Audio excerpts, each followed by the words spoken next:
Bonsoir à toutes et à tous, nous sommes heureux de vous retrouver pour un nouveau numéro de Plus belle Massarthe consacré ce soir à la commune de Cure. Le patrimoine sartois est donc mis en avant. Nous parlerons dans un instant avec nos spécialistes également du patrimoine, Pascal Mariette et Fernand Lejar, notre patoisant de service. Et nous recevrons également la présidente des artisans créateurs qui exposera au mois de décembre au Mans. Il s'agit de Julie Olivier. Et puis dans la troisième partie de l'émission, on recevra deux généalogistes qui nous parleront de la généalogie du cercle du Maine, évidemment, Jean-Pierre Delapérelle et Monsieur Pascal Lebrun.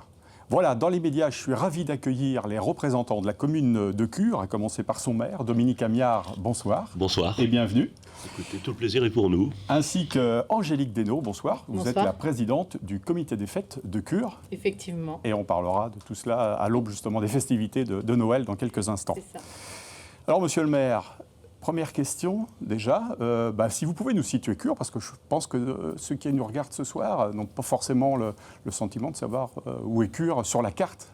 Alors, effectivement, les gens peuvent traverser la commune ou finalement passer juste à côté, mais c'est quand même mieux quand on s'y arrête. Eh ouais. Cure, c'est une commune qui touche Conly, Donfront-en-Champagne, Lacanne, Bernay, Neuvy-en-Champagne, pour situer un peu plus précisément une commune de 500 habitants.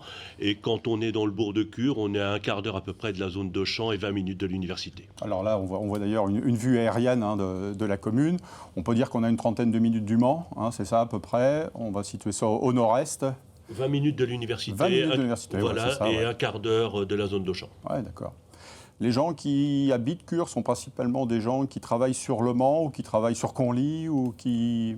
La majorité se dirige vers Le Mans, des actifs. Il y en a quelques-uns qui vont à Sillé, évidemment, puisque vous avez Innovac Le Grand, et quelques personnes aussi qui travaillent du côté de Loué, Brulon, ouais. Puisque là-bas, vous avez aussi des emplois industriels. Mais enfin, voilà, l'essentiel, plus évidemment quelques actifs qui restent à Conly et puis aussi sur la commune dans le monde agricole. On est content de vous accueillir, d'autant que vous êtes un Curois, on va dire, pur et dur, puisque vous êtes aussi maire de cette commune depuis 30 ans, je crois savoir. Vos informations sont bonnes. Ouais. Ça fait 30 ans et quelques mois, effectivement, oui. J'ai été élu maire en juin 1995 de façon continue, et donc mon mandat va se terminer en mars prochain. Et pour la suite, écoutez, c'est entre les mains des électeurs de la commune. Ouais. Vous êtes bien placé justement pour nous dire comment vous avez vu évoluer justement le travail de maire avec différentes équipes, différentes personnes aussi, parce qu'il y a des renouvellements qui se font à chaque mandat. Oui, alors c'est vrai qu'on a construit un projet dans la durée, dans la continuité, et ça c'est extrêmement important. C'est-à-dire que c'est à la fois... Alors évidemment, peut-être que certains voudraient un peu plus de renouvellement, mais d'un autre côté, quand on a des équipes qui se renouvellent partiellement, mais avec toujours finalement la même ambition, un peu le même projet, etc., ça permet de construire donc un aménagement, d'équiper la commune. Et donc, voilà, j'ai la chance d'avoir été, au cours de ces 30 années, bien soutenu par les conseils municipaux qui se sont succédés. Donc, c'est vrai que ça a beaucoup changé quand je suis arrivé. J'allais dire, on en était au début un peu de l'informatique. Ah ouais. Aujourd'hui, tout est dématérialisé. On travaille en visio. L'intercommunalité, c'est quelque chose d'absolument incontournable, alors qu'en 1995, on en était pratiquement au balbutiement. Donc, non, c'est un autre monde aujourd'hui, et les profils des élus aussi évoluent, notamment des maires, parce que, évidemment, il faut répondre aux attentes du moment, quoi. Ouais. Il y a de plus en plus d'attentes, justement, de la part des administrés, comme de la part de l'administration aussi. Le monde a profondément changé, c'est-à-dire que aujourd'hui, dans une commune rurale de 500 habitants comme la mienne, il faut être capable à la fois de gérer un budget, donc c'est plusieurs centaines de milliers d'euros qu'on a tous les ans donc, pour faire un certain nombre d'équipements et d'aménagements. Il faut être capable de gérer du personnel. Alors même si on n'a pas énormément de personnel, malgré tout, vous avez des contraintes liées effectivement aux normes, aux réglementations, etc. On ne peut pas faire n'importe quoi.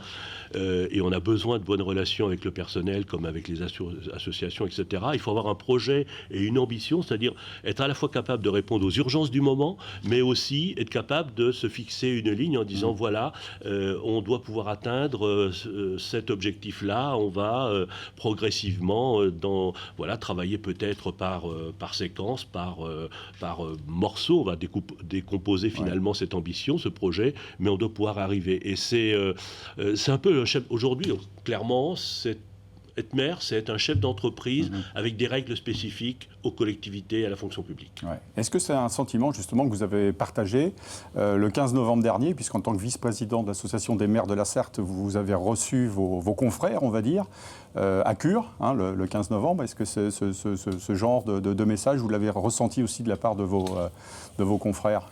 Alors, je discute quand même assez souvent avec mes collègues, puisque je suis vice-président de l'Association des maires de la Sarthe, je suis dans le bureau de l'Association des maires ruraux. Oui, on partage tout à fait la même vision. Alors, bien sûr, il y a quelques spécificités locales, et puis en fonction de la taille de la commune, les choses sont un petit peu différentes. Mais je dirais que quand on est dans une sphère d'une commune de 500, 1000, 1500 habitants, le maire et puis ses adjoints doivent être polyvalents, être capables de maîtriser tous les montages de dossiers, les subventions, plus tout ce que j'ai évoqué tout à l'heure, tout en étant capable d'être à l'atelier communal, de prendre la pelle ou la tronçonneuse et puis d'intervenir parce que c'est le samedi et que l'atelier communal n'est pas là. Oui, bien sûr. Ouais. La transition écologique, il en était question justement le 15 novembre avec vos collègues. C'est aussi un sujet d'actualité, on va dire, à Cure. Oui, évidemment, mais dans toutes les collectivités, pour des raisons qui sont liées effectivement au changement climatique et donc à des attentes également de nos concitoyens. Donc forcément, il faut répondre, s'inscrire dans cette logique. Il y a aussi une logique économique, budgétaire, donc une réduction autant que faire se peut des coûts liés à l'énergie, par exemple. Donc on est amené, et puis des questions de biodiversité, etc. Donc on a commencé et déjà avancé sur ces questions-là. Par exemple, pour prendre juste cette année, on a fait une restauration de mares. On lance un atlas de la biodiversité et on se projette là pour changer le chauffage, toute l'installation de chauffage de la salle des fêtes avec une pompe à chaleur.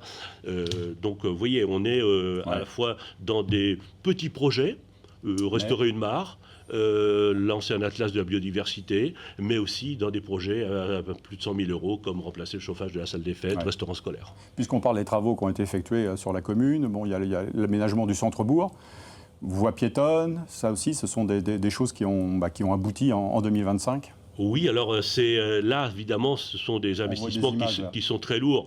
Donc, ce sont plusieurs conseils municipaux qui ont élaboré, dessiné, travaillé avec des cabinets d'architectes parce qu'il n'y avait pas de cœur de bourg. Nous, on n'avait pas de... Il y avait une église qui était posée sur une place et puis le reste du bourg, c'était privé. Il y avait des moutons dans une parcelle, point, quoi. Donc, au début de notre mandat, donc en 97-18, on a acheté donc finalement toute cette partie qu'on voit aujourd'hui qui est rénovée, le parc avec les bâtiments. Et finalement, progressivement, 20 ans, 25 ans après, on a réussi à finalement à peu près boucler tout cela. Et puis à travailler également sur la voirie avec des cheminements piétonniers aux normes pour les personnes à mobilité réduite, etc. Angélique Desnaux, avant de parler des animations qui se tiennent à Cure, j'aimerais savoir comment vous décririez, vous, justement, Cure, pour ceux qui ne la connaissent pas encore, la commune. En quelques mots, on peut dire. En quelques mots, moi, Cure, c'est mon petit village, on va dire, quelque part. Je me plais beaucoup. J'ai eu un coup de cœur il y a 20 ans pour une maison à Cure. Et c'est un petit village qui fait bon vivre. On a la chance d'avoir les animations qu'on peut organiser au sein de la commune, des activités. Et on est bien accompagné, on est soutenu de notre municipalité, moi en tant que présidente du comité des fêtes. Et moi je me plais, on a la tranquillité, on est bien à Cure. Faut venir à Cure, on est bien. Bon, le message est passé. Alors, le comité des fêtes, vous venez d'en parler. Concrètement, on est au mois de décembre. Forcément, c'est les fêtes de fin d'année. Ça fait partie des périodes les plus festives de l'année. C'est ça. Nous, pour la commune, pour le comité des fêtes, on organise donc l'arrivée du Père Noël. Là, cette année, on a un spectacle de magie qui est offert aux enfants. Donc, et après, on fait un goûter et le Père Noël vient... Et c'est l'occasion pour les grands comme les petits de donner sa liste au Père Noël. Oui, bien sûr. Ouais.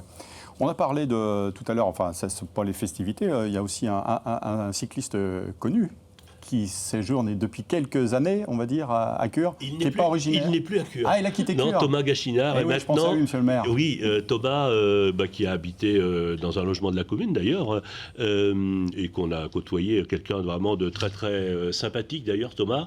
Non, il a quitté la commune tout simplement parce qu'avec sa compagne, ils ont acheté une maison. Je ne vais pas dire où, parce que peut-être qu'après, il va y avoir. Les fans vont converger, donc pour sa tranquillité. Oui, parce qu'il a participé au Tour de France, et puis je pense qu'il en fera encore d'autres à venir. Il a déjà participé 2 fois. Moi, j'étais allé voir ses vélos, parce que lui, il dort avec le vélo quasiment au pied du lit, tellement ses vélos valent cher. Hein. On a parlé tout à l'heure du centre, on peut parler un peu du commerce peut-être aussi. Vous avez encore quelques commerces sur la commune, parce que ça, je sais que c'est un cheval de bataille aussi pour les maires. Hein. Oui, alors après, nous, on n'a plus de commerce depuis de très très longtemps, et c'est pas dans les projets de la commune. Pour être clair, tout simplement parce qu'en fait, le bourg de Cure est à 3 minutes de la zone commerciale de Conly, avec le Super U, bricolage, pharmacie, médecin, etc. Et donc finalement, développer une activité commerciale, c'est beaucoup d'investissement dans un bâtiment pour au final peut-être pas vraiment une plus-value importante. Donc on a préféré se concentrer sur plutôt le cadre de vie de nos habitants dans un premier temps, et puis après peut-être qu'un jour il y aura une opportunité, et puis les conseils municipaux qui viendront par la suite verront ce qu'ils peuvent faire, mais voilà, ça n'a pas été pour l'instant. Je pense que quand on voit la difficulté aujourd'hui des communes qui sont propriétaires de locaux, de boulangeries, d'épiceries, de restaurants, etc., à maintenir ce commerce, parce qu'il faut trouver les bons commerçants, il faut que ça dure dans le temps, il faut que ça tienne, etc. Et on voit que c'est très très très compliqué, donc c'est un risque que pour l'instant on n'est pas prêt à prendre. Angélique, on a parlé tout à l'heure bien évidemment des festivités de Noël. Est-ce qu'en tant que président du comité des fêtes, vous faites appel à des bénévoles? Est-ce qu'on peut dire que les gens jouent le jeu? Ou est-ce qu'on va profiter de l'occasion pour lancer un petit appel peut-être? Donc on a, parce que le comité des fêtes, il est constitué de moi présidente, mais j'ai aussi un trésorier, un secrétaire. On a la chance d'avoir toujours les mêmes bénévoles, mais comme je dis, c'est toujours les mêmes. Ce serait bien d'avoir de nouvelles personnes à venir aussi faire un petit coup de main, même si c'est pas tout le temps, ça peut être que ponctuel, mais parce qu'on a quand même notre 1er mai, où c'est une randonnée, et il y a un repas qui suit derrière, où ça a été encore un franc succès cette année. Après, on a notre feu d'artifice, qui est toujours le samedi après le 14 juillet. Où là maintenant on propose de la restauration sur place. Donc, et depuis les 3 années que je suis présidente, on a mis en place un concert de musique. Donc il y a eu 2 années où c'était de la musique irlandaise, et là cette année on a changé, on a fait un peu pop rock. Sur le même thème. Donc ça intéresse tout le monde de 7 à 77 ans. C'est ça. Génération Mouvement également aussi. Oui. On peut parler de cette association. Oui. Génération Mouvement, qui est à Cure depuis X années, je pense. Je me tourne plus vers Dominique Amiard par rapport à ça, parce que ils sont dynamiques. Donc ils jouent aux cartes le mardi de mémoire. Ils font de la randonnée. Ils sont dynamiques, et ça rassemble aussi. Bien sûr. Les associations, monsieur le maire. Il y a une vie associative qui est intéressante, avec des temps forts, c'est-à-dire que ce ne sont pas des associations qui vont se disperser, etc., parce qu'on voit bien que ce sont un peu toujours les mêmes bénévoles, donc il faut faire attention aussi à pas trop les pressurer. Donc on a bien sûr le comité des fêtes, avec des temps forts, comme Angélique vient de vous l'exprimer. On a l'association sportive, en fait c'est le club de foot. On a quand même 2 équipes de foot à 11 et une équipe de foot à 7. L'équipe de foot à 7, d'ailleurs, qui fonctionne très très bien. Et donc, donc avec le terrain, les vestiaires et la buvette, bien évidemment. Ça va de soi lorsqu'on parle. Nous avons donc Génération Mouvement. Donc là, ce sont les aînés qui, avec Génération Mouvement au niveau du canton, articulent leurs propres activités avec un certain nombre de voyages, avec les communes, organisés avec les communes voisines. On a une association une association dont l'action porte plus spécifiquement sur la problématique de l'environnement. compte tenu que dans la plaine de Conly, il y a déjà un certain nombre d'éoliennes, il y en a d'autres qui vont arriver, et donc cette association est vigilante pour que la plaine de Conly ne soit pas saturée par des éoliennes, et elle a aussi des actions en faveur de l'environnement. Donc voilà, c'est un équilibre, y compris dans ce domaine, et il faut dire les choses, j'allais dire simplement, calmement, c'est un équilibre à trouver, parce que finalement, on voit bien qu'il y a toujours cette question du cadre de vie, et qu'à un moment donné, il y a des choses qui sont acceptées par la population, par les élus. Dans la plaine de Conly, il va y avoir peut-être au final une vingtaine d'éoliennes, mais la question c'est ça. Dans le coin d'ailleurs. Tout à fait, et donc la question c'est de savoir si on en veut 30 ou 40. Et donc voilà, on voit bien que voilà, les habitants sont aussi très attentifs à cela, et c'est pour ça que nous, dans nos conseils municipaux, on est aussi très vigilants sur ce qui est acceptable, ce qui ne l'est pas, et puis après on peut discuter. Et vous avez aussi à Cure un club de vannerie. Alors, ils travaillent l'osier, ils font des paniers, enfin, etc. Et ça, il y a au moins 30 ans à peu près que... Alors, c'est pas une association proprement dite, mais c'est un club qui d'ailleurs est hébergé par le comité des fêtes. Et on voit quelques réalisations. Donc, ceux qui savent apprennent à ceux qui débutent. Et c'est tous les mardis après-midi. Il y a un peu de transmission. Et puis, on peut dire, Angélique, c'est un lieu de vie. Ça permet aux gens de se côtoyer, de se retrouver aussi. Et puis peut-être une sorte de passation de pouvoir entre les anciens et les plus jeunes. Oui, c'est exactement ça. Et puis voilà, c'est intergénérationnel et c'est la convivialité, c'est passer un bon moment, pouvoir échanger ensemble. Et c'est vrai que depuis que je suis présidente, ça fait 3 ans, on a créé, ça a permis de créer aussi des liens. Avec des habitants, des voisins qui sont devenus des amis. Et c'est chouette, c'est une belle expérience. Et ceux qui veulent s'y tenter et qui veulent venir nous rejoindre, c'est avec grand plaisir. Bon, le message est aussi lancé.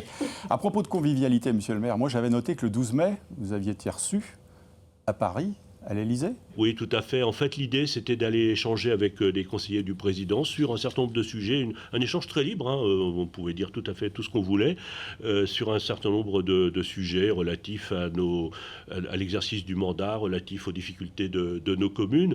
Donc, oui, j'avais saisi quand même l'occasion, parce que finalement, si on ne le fait pas lorsqu'on est maire d'une petite commune, j'ai quand même l'impression que ce sont des petites fenêtres qui sont ouvertes au cours desquelles on peut s'exprimer. C'est également la même chose dans le cadre des congrès nationaux, etc. Et trop souvent, je pense que c'est d'abord la parole des grands élus qui est mise en avant, alors que finalement, le territoire, c'est beaucoup d'élus de petites communes qui sont confrontés à des difficultés comme celles ou des nécessités, des attentes, etc. Donc c'est bien aussi d'aller, quand on est invité, répondre à ces invitations. Oui, tout à fait. C'est du vécu, comme on dit. Tout à fait. Donc c'est intéressant. Ça permet aussi de rencontrer des gens auxquels on ne côtoie pas habituellement, et puis de faire passer des messages. Après, ce qu'il en ressortira, je sais pas. Bien sûr. Bon, merci en tout cas. Merci Angélique d'être passée nous voir pour parler de l'animation sur la commune de Cure. Restez avec nous. On se retrouve avec monsieur le maire dans quelques instants et nos prochains invités.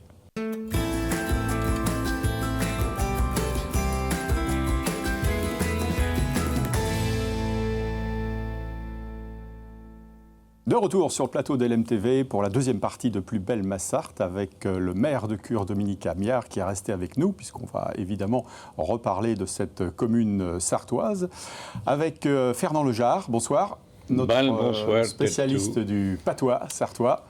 Bienvenue.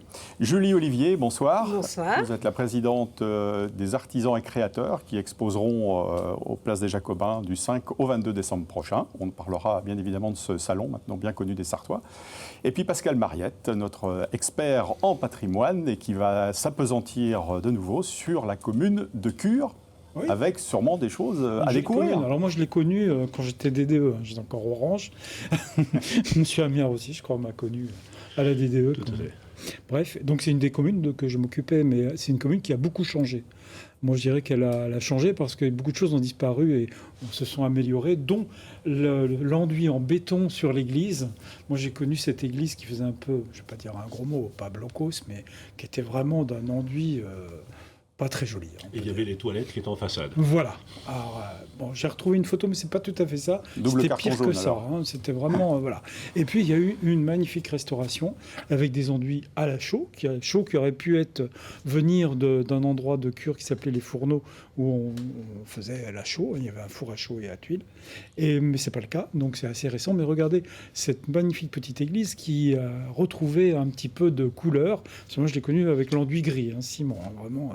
Et donc qui a vraiment une jolie allure. Moi, je trouve qu'elle est mignonne comme tout. Puis en plus, le cadre autour, parce que je l'ai connue aussi avec juste de l'enrobé autour et rien d'autre. Et aujourd'hui, il y a quand même des végétaux, il y a un aménagement, etc. Et l'entrée a beaucoup plus de charme que ce n'était dans le temps, avec son petit clocher peigne, avec les 2 cloches dessus. C'est vraiment une petite église sympathique, moi que j'aime bien. Alors, elle n'est pas classée, elle n'est pas inscrite, mais par contre, à l'intérieur, il y a quelque chose de classé. C'est une statue, surtout d'abord inscrit un retable qui accueille la statue de Sainte-Barbe. Et donc cette Sainte-Barbe, elle est classée en tant que mobilier monument historique depuis 1908. Le retable depuis 1977. Et alors la Sainte-Barbe est toujours représentée avec une tour, puisque son père l'avait enfermée dans une tour. Et généralement, je regardais même sur la photo, il y a toujours sur la tour dessiné 3 petites fenêtres, parce qu'elle vouait une adoration pour la Sainte Trinité. Donc c'est toujours représenté aussi sur la tour avec 3 petites fenêtres. Alors Sainte-Barbe, évidemment, elle a une drôle de vie, comme toutes les saintes. Elle est martyre, son père l'emprisonne dans la tour, et à la fin, comme elle ne veut pas du tout répudier la religion, le christianisme, eh bien son père va la décapiter, et là, la foudre s'abat sur le père et qui le réduit en cendres. C'est la légende de Sainte-Barbe. C'est vraiment, donc, aller voir à l'intérieur cette Sainte-Barbe, qui est une terre cuite du Maine, 18e siècle. Elle fait 1,10 m de haut à peu près. Et voilà, donc allez voir, c'est ces fameuses terres cuites que l'on savait si bien faire au XVIIe et XVIIIe siècle dans le Maine. Juste derrière la mairie, et c'est là où je parle des aménagements, moi j'ai un souvenir aussi d'un bourg un petit peu triste, il faut dire ce qui est, peu ouvert, fermé, avec des anciennes exploitations assez fermées qui étaient un petit peu refermées sur elles-mêmes. Et là, il y a eu cet aménagement d'ouverture que je félicite. Moi, j'ai un souvenir des années 80 et aujourd'hui, on voit l'effort qui a été fait. C'est vraiment bravo, parce que là, il faut toujours dire quand le patrimoine est si bien restauré. Moi, j'adore le côté grange qui fait au vent, etc. Et puis les aménagements extérieurs qui sont quand même d'une très très belle qualité. C'était un tout petit bourg assez refermé, et aujourd'hui, on a vraiment quelque chose d'aéré. Vraiment, je tenais à féliciter. Donc, allez vous balader à Cure, n'hésitez pas d'y aller. Il y a même, vous avez vu, il y a même une table pour s'installer. C'est la mairie, c'est ça? C'est la mairie. Oui. Et donc, c'est une belle allure. Et surtout, ça respecte l'architecture de notre département, celui de la Sarthe. On a vraiment quelque chose de qualité. Il faut toujours le souligner. On va aller de l'autre côté de la rue par rapport à la mairie, c'est pour voir ce puits, ces fameux puits à mitre. Alors là aussi, il y a une mise en valeur de ce puits. Alors les puits à mitre, c'est très local, c'était pour éviter aussi que l'eau soit souillée, soit par les oiseaux, les déjections, etc. Et puis on ferme la porte pour éviter aussi que des gens balancent des choses et que l'eau soit vraiment souillée. Il y a beaucoup d'endroits, les puits, c'était ouvert en pleine nature, mais là, c'est très local. Et généralement, il y a une petite pierre en haut pour faire le fêtage. C'est puits à mitre, comme la mitre de l'évêque. Il y a encore plus ou moins une petite pierre. Il y a un autre puits un petit peu plus loin aussi qui est intéressant. Et lui, il a sa petite pierre. Et ça, c'est les puits traditionnels vraiment que l'on trouvait dans les cours de ferme et les places publiques de nos villages. Et puis pour terminer, une petite série de photos. Alors, il n'y a pas de grand château à Cure, il n'y a pas de grande maison bourgeoise, il n'y a pas tout ça. Donc je vais montrer quand même cette maison qui est intéressante, qui est la tour de Cure, qui touche Cure. Alors, je ne me suis pas approché parce que c'est privé, je fais attention. Une belle maison qui est certainement 17e, 18e siècle, avant le 19e. Et de l'autre côté, quand on passe par la place, on voit cette tour, la fameuse tour, une belle bâtisse bourgeoise, une belle maison bourgeoise. Et puis, quand vous vous baladez dans le bourg, regardez, il y a plusieurs endroits qui restent encore des anciennes exploitations. La Croix-Mioche. Et puis, alors la croix, je ne sais pas s'il y avait une croix un jour, parce que quand il y a le lieu dit de la croix, généralement, on trouvait une croix archaïque. Le presbytère qui est intéressant, mais c'est surtout ce grand logis qui est aussi sur la place, pas très loin, juste en face de l'église. Il y a un ancien logis qui fait penser à... C'est une grande maison qui avait généralement les bourgs dans la Sarthe, c'était une église, un grand logis, quelques bâtiments, et puis le reste se passait vraiment dans les fermes à l'extérieur. Et ça, c'est pareil, c'est une maison qui fait penser à toutes ces grandes maisons de 17e, 18e, à ces relais de poste aussi, je ne sais pas si ça l'a été, mais ça fait partie de ces grandes maisons qu'on retrouve dans le bâti traditionnel de la Sarthe. Bon, bah super, merci Pascal. Monsieur le maire, quelque chose à ajouter, non? C'est une très belle description, mais au-delà du bourg, on a également des chemins de randonnée, une dizaine de kilomètres de chemins qu'on entretient également. Donc on peut à la fois s'épanouir dans le bourg et profiter de la campagne. Voilà, donc effectivement, il faut venir découvrir la commune de Cure. Il y a beaucoup d'intérêt. Et qui a beaucoup changé, vraiment, je trouve ça admirable. D'autant il y a des communes qui ne bougent pas ou qui vivent sur leurs acquis, mais là il y a eu vraiment un effort de fait pour la qualité. Bon, après la carte postale de Pascal, on passe à l'énigme de Pascal. Eh bien, je vous ai parlé de Sainte-Barbe, donc l'église de Cure. Il y a une magnifique statue donc, en terre cuite de Sainte-Barbe, et elle était la patronne des mineurs, des pompiers, des démineurs, des artilleurs, à choisir. C'est le 4 décembre, ça se fête. Julie, je suis sûr que vous avez une idée. C'est connu? Probablement. Ah non, je ne sais pas. Je dirais peut-être Attention, il y a un piège. Il y a un piège. Hein. Ah bon. Peut-être des mineurs. Des mineurs, Fernand? Les pompiers. Bah ouais, moi Les aussi. pompiers. Hein, moi Ah aussi. oui, bon, Hein. bah, Ouais, C'est pas ça le piège? Mais le piège, c'est que vous auriez pu choisir les 4 parce que c'est la patronne des 4. Ah, d'accord. Donc on est les pompiers. Comme chez Les Jacques Martin, tout le monde a c'est gagné. le plus connu, mais Oui. c'est vrai que Oui. même les militaires fêtent pour les artilleurs, il y a même les démineurs, etc. Et les mineurs aussi. Ouais. Donc, vous voyez, c'est une patronne qui est... Ouais. C'est comme les couteaux Éclectique suisses, elle est et patronne de plein de gens, rassembleuse, ouais. très rassembleuse. Donc, je me suis dit, on va faire le piège, parce que pour moi, les pompiers, c'est connu quand on est en milieu rural. C'est la fête, les pompiers localement, il y a toujours la fête dans tous les villages. Ouais. Merci Pascal, en tout cas. Merci. À la semaine prochaine. À la semaine prochaine. Pour de nouvelles aventures, comme on dit. Les pompiers qui sont d'ailleurs des sportifs, c'est la transition toute trouvée pour introduire notre ami Fernand qui va nous parler de sport et d'une discipline que monsieur le maire connaît bien d'ailleurs, parce qu'il était un champion d'athlétisme. Voilà, sans déflorer votre sujet. Non, je dis, mon gars Bruno, quand j'ai lu le Menlib, j'ai vu qu'il y avait une grande course au Mans, là. Et puis, il y en avait une poulinée de gens à courir, nom de Dieu. Alors, il faut dire Castor, les Julio, les Ardelles, ils gagodent pour pas être grossiers ou faduchés, hein, mais surtout pour être bien furieux. Nous, c'est quand on nos joies qu'on faisait notre sport, comme ils disent en nuit. Et on en faisait des lieux et des lieux. Avant de revenir à l'étude, et on en amassait des pilons. Oh, vous le dire. Le soir, on avait tellement en année que tant et tant qu'on était tout anquinés. Et travaillant donc point pour aller saillonner et courser comme ça à nuit. Il y a une saprée réquillée de gens à faire ça. Nous, on faisait point de courrie comme ça. Hein.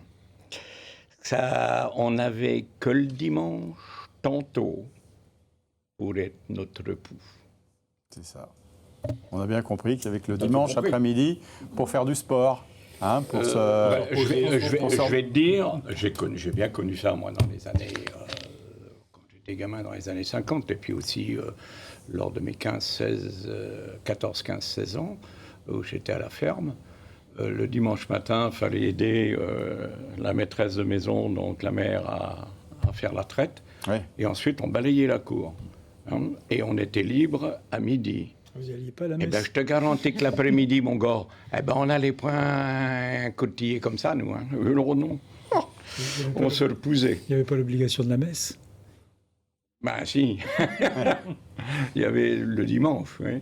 Dominique, vous avez tout compris là? Vous parlez le patois? Je le parle moins bien, mais j'ai quand même de bonnes bases. J'ai passé 20 ans donc à Saint-Ouen-de-Mabray, donc en limite de la Mayenne, et dans les fermes, dans les exploitations agricoles.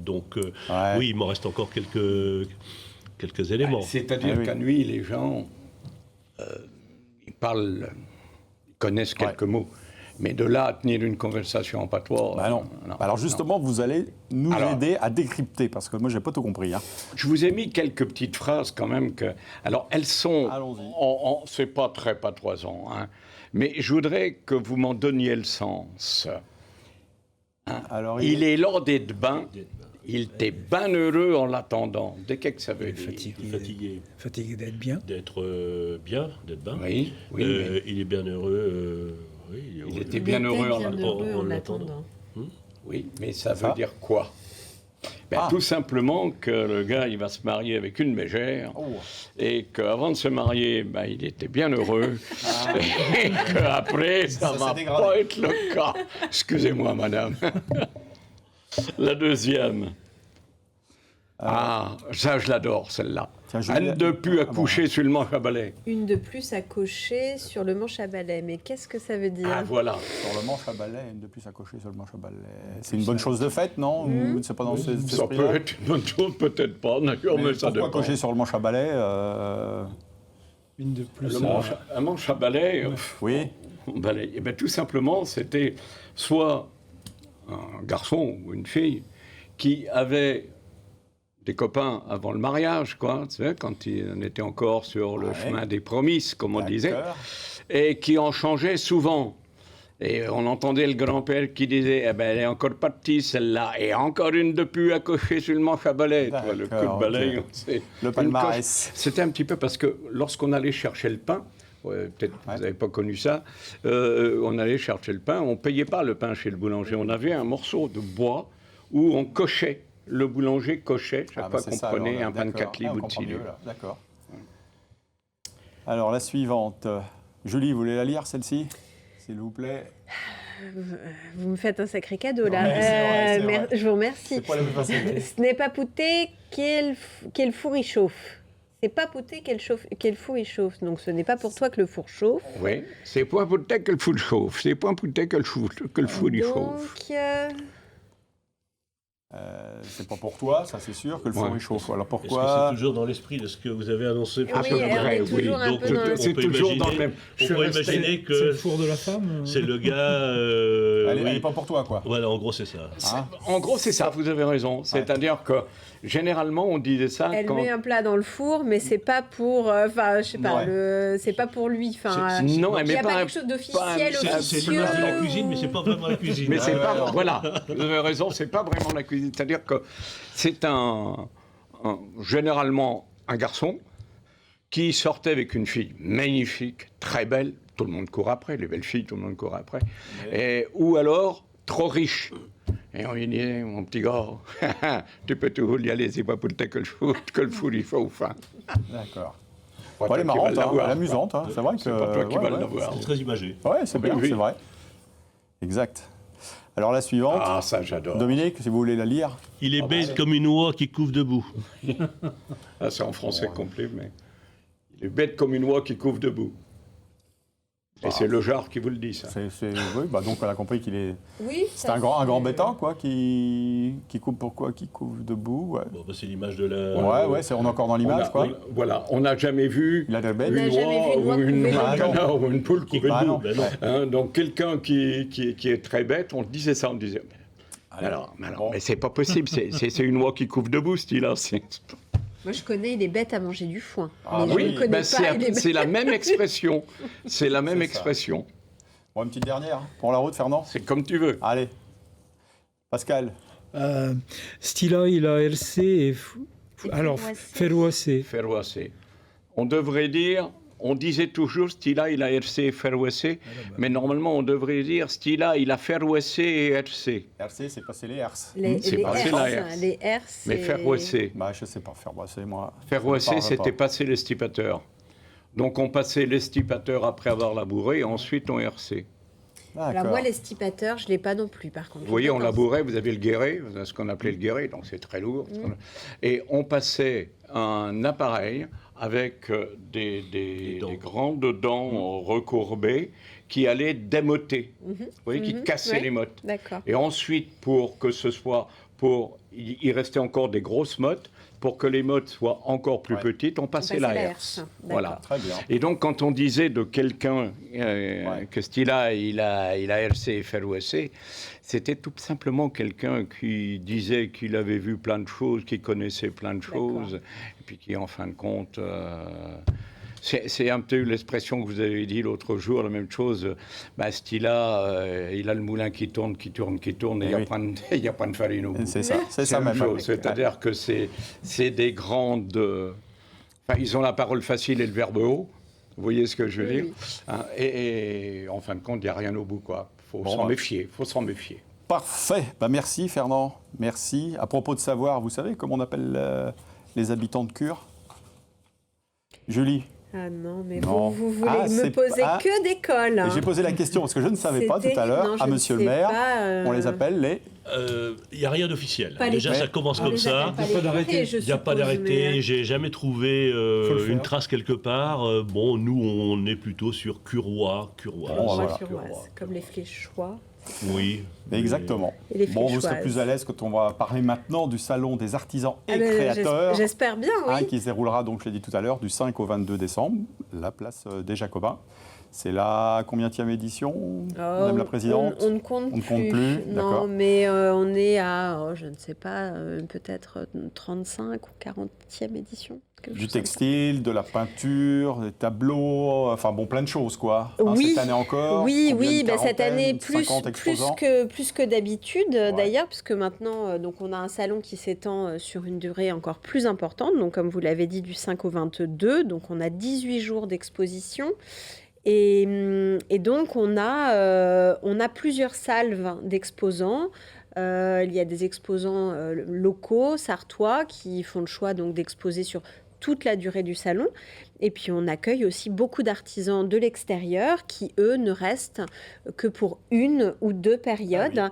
Donc j'invite vivement le public intéressé à venir une fois, mais une deuxième, voire une troisième fois à D'accord. notre salon, Ça, puisqu'ils c'est important de le dire, ils ouais. y verront Des choses différentes. des artisans renouvelés. D'accord. Voilà, tout à fait. Donc on accueille cette année, pour répondre à votre question, 58 artisans D'accord. sur toute la durée du salon. Voilà. Donc j'imagine que si vous renouvelez l'opération cette année, c'est que ça a bien fonctionné, notamment l'année dernière.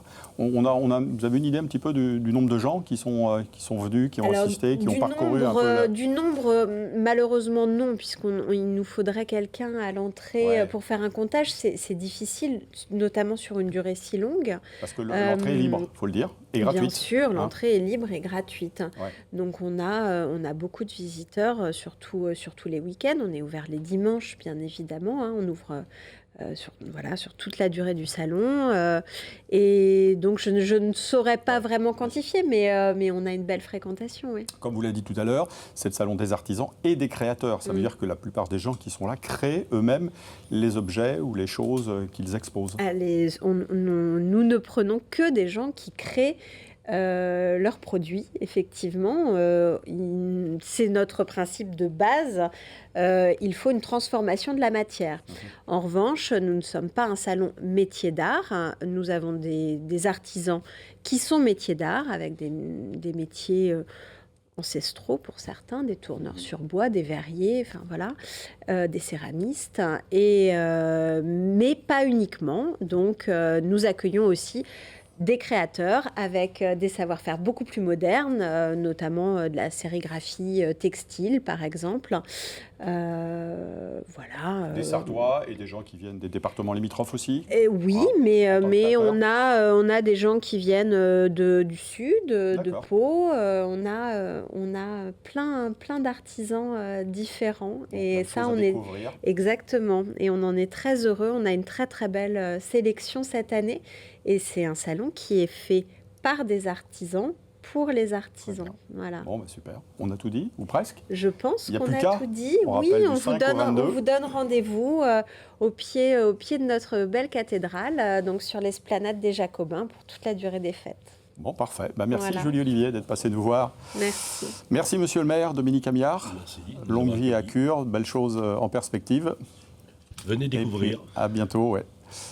Fernand, à bientôt, aussi. Pascal, la semaine prochaine À pour bientôt. de nouvelles choses à raconter sur le village. Restez avec nous, on va parler généalogie avec nos deux invités tout de suite.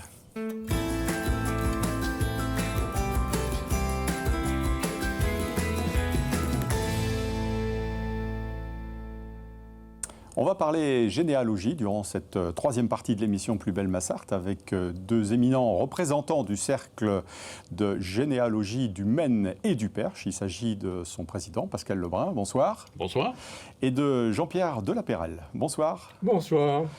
Alors, déjà, dans un premier temps, je souhaiterais savoir qu'est-ce que le cercle généalogique? Pourquoi du Maine et du Perche? Pascal?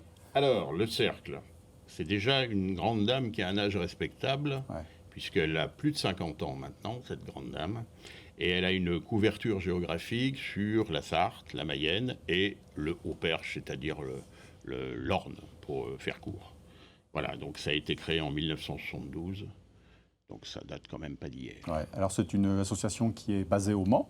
Absolument. Avec combien de membres On encore? tourne aux alentours de actifs. 500 membres actuellement. Ah, quand même, 500. Oui, quand même. Ah oui, On c'est a ça. été plus, bien sûr, parce qu'il y a une époque, nous étions les seuls à fournir des moyens que l'on fournit toujours. Il n'y avait pas les moyens de substitution actuels que sont Internet et différentes autres choses. Mais on a quand même encore 500 membres D'accord. actifs. Des membres qui viennent d'horizons différents, quoi, j'imagine? De De partout. lieux différents. Ouais. De lieux différents aussi? Quand vous dites de lieux, c'est-à-dire en dehors de la Sarthe aussi, On a partout eu en des France? Argentins, on a un Français qui vit en Australie. D'accord. Ah oui, on a eu des Anglais, des Allemands, ben oui, des gens qui ont une origine dans nos trois départements. D'accord. Et qui cherchent à savoir Oui, et qui cherchent d'où à viennent... remonter. Et on a eu des Canadiens, mais maintenant avec Internet, les Canadiens, on ne les voit plus. Mais on a eu une dizaine d'adhérents canadiens, hein, oui, depuis que le cercle existe. Ouais, d'accord, ok. Ah ouais. Et puis je vais vous le donner tout de suite. Des jeunes aussi, j'imagine, un petit peu? Alors, oui, des jeunes, Qui s'intéressent. jamais assez, Ouais. évidemment, parce qu'il faut penser à la relève. Mais cette année, on vient d'accueillir notre Benjamin, 12 ans, passionné de généalogie et pas simplement de manière théorique, mais réelle. C'est-à-dire que lui est dans la Mayenne à notre permanence de Villaine-la-Juelle et il a commencé la généalogie familiale parce que comme il ne connaissait pas ses grands-parents ni son oncle, ça l'a intéressé et il a été extrêmement actif dès le début et il vient de nous rejoindre. Ouais. Pascal vient de mettre le doigt justement sur le sujet, en fait. C'est ça, c'est quand on a envie de faire des recherches un petit peu sur C'est ses un ancêtres, plaisir. c'est ça? C'est un plaisir? Ah, c'est un plaisir. Ouais. Le premier truc, c'est avoir remonté au moins jusqu'à la Révolution. Et dès qu'on avance avant 1792, qu'on arrive à fouiller dans les registres paroissiaux, ce n'est plus l'état civil. Alors là, les registres paroissiaux, on peut trouver des choses phénoménales. Ouais, Ouais. ouais, ouais. Quelles sont les sources d'archives justement que vous utilisez pour essayer de remonter un peu le temps? Alors, archives, vous avez dit. Oui, Donc, l'état civil oui, déjà. d'aujourd'hui à 1792. Alors, là, Et avant 1792, registres paroissiaux, c'est-à-dire le pendant de l'état civil, si on veut, mais les archives de notaire.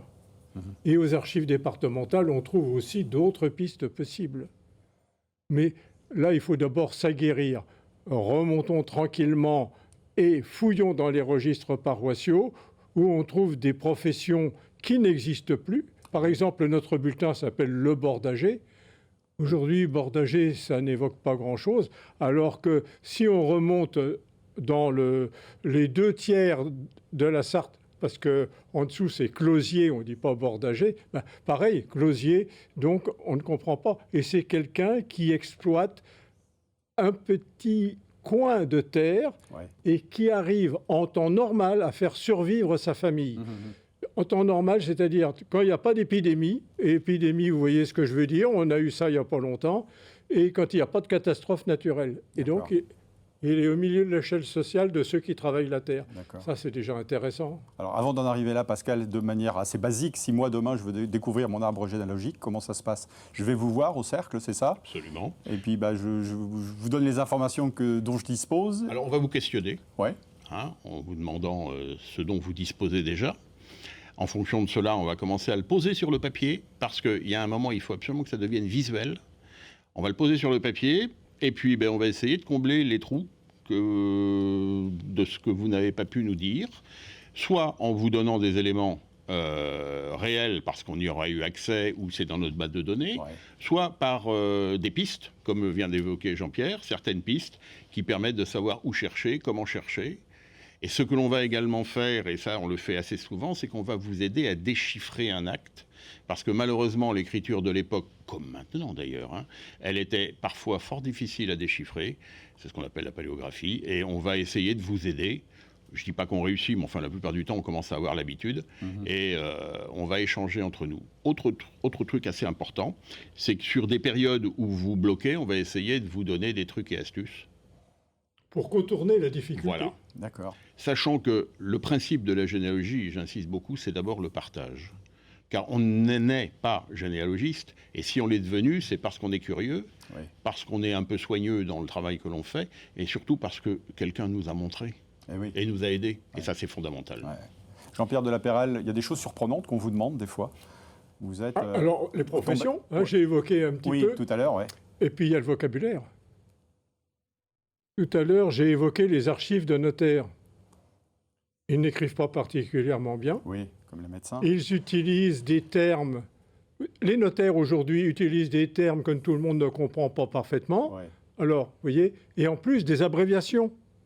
Alors, ces trois difficultés mêlées, les gens ont souvent des difficultés. Et alors, c'est pour ça qu'il faut se rôder avec les registres paroissiaux. Ça donne une petite idée pour se lancer là-dedans. Mais pour répondre à votre question précédente, on a aussi un cours parce que vous allez me dire que si vous voulez vous lancer, ben oui, vous travaillez, vous, le mercredi et le vendredi quand on a des permanences. Eh bien, on a un cours de généalogie par Madame Lambert, un samedi après-midi par mois. Et les gens peuvent venir avec leur ordinateur portable, avec leurs difficultés, leurs questions. Et Madame Lambert les met sur le bon chemin. D'accord. Pascal, il y a des tabous que la généalogie peut révéler, justement, ou peut, de temps en temps, ça peut arriver. Oui, indéniablement. On peut découvrir des choses qu'on ne soupçonnait pas, Ouais. en particulier quand les enfants sont dits illégitimes, ce qui est une formulation horrible, mais bon, puisqu'à l'époque, il fallait absolument que ce soit issu d'un couple marié. On peut découvrir certains secrets de famille, quand même. On peut découvrir aussi certaines particularités étranges de la part de familles, où, je prendrai un exemple, je ne dirai pas qui c'est, bien sûr, mais c'est le beau-frère qui déclare les enfants. Ouais. Alors que le mari lui-même travaille ailleurs. Bon, d'accord. Et on s'aperçoit que le mari, on ne le revoit plus jamais. Mais que le beau-frère, il continue de déclarer des enfants. J'en tire aucune conclusion. Ouais, Mais bon, voilà. Voilà, d'accord. Ce sera peut-être une dernière question. L'intelligence artificielle, aujourd'hui, auquel on fait tous Je face, ça préfère peut... que vous posiez cette question Pascal, à mon alors. copain, parce que l'informatique et moi, ça fait deux. Parce que vous allez vous fâcher. Non, de oui, dire oui. que c'est... Moi, je dis l'intelligence artificielle, pourquoi Ouais. pas. C'est un moyen comme un autre. Mais c'est surtout pas la vérité. Et comme pour tout le reste en généalogie, il faut absolument vérifier les informations que l'on a. On peut être incité par une Ouais. date, un lieu, en disant, ben voilà, j'ai ça comme information, mais il faut ce que j'appelle socler ces informations, c'est-à-dire voir les actes correspondants, que ce soit des actes de naissance, de décès ou de mariage, mais que ça puisse être également des contrats de mariage. Ouais. Et une fois qu'on a ça, on peut se dire que là, on est sur quelque chose de solide. Donc l'intelligence artificielle, pourquoi pas? C'est un moyen comme un autre. Mais c'est surtout pas la vérité, du tout. Un bon entendeur. Alors, pour les gens qui seraient intéressés, peuvent aller vous voir... Alors, comme l'a dit Jean-Pierre, on a 2 permanences par semaine, mercredi après-midi, c'est rue du rue du Chêne-Vert. Chêne-Vert, donc tout près d'ici. Oui, Et puis sans ça, mais bien sûr, on a un site internet bien sûr. qui, lui, est consultable 24 heures sur 24, et avec également une rubrique questions que l'on fait apparaître sur le site, mais également qui peuvent être posées dans la revue. Parfait. Bah, merci à vous Merci. d'être passés nous Merci voir beaucoup. pour aussi décrypter un petit peu la généalogie, Pascal et Jean-Pierre Delapérelle. Merci à vous de nous avoir suivis. On se retrouve la semaine prochaine pour un nouveau numéro de Plus belle Massart. Nous serons du côté de Lavardin. Bonne fin de soirée.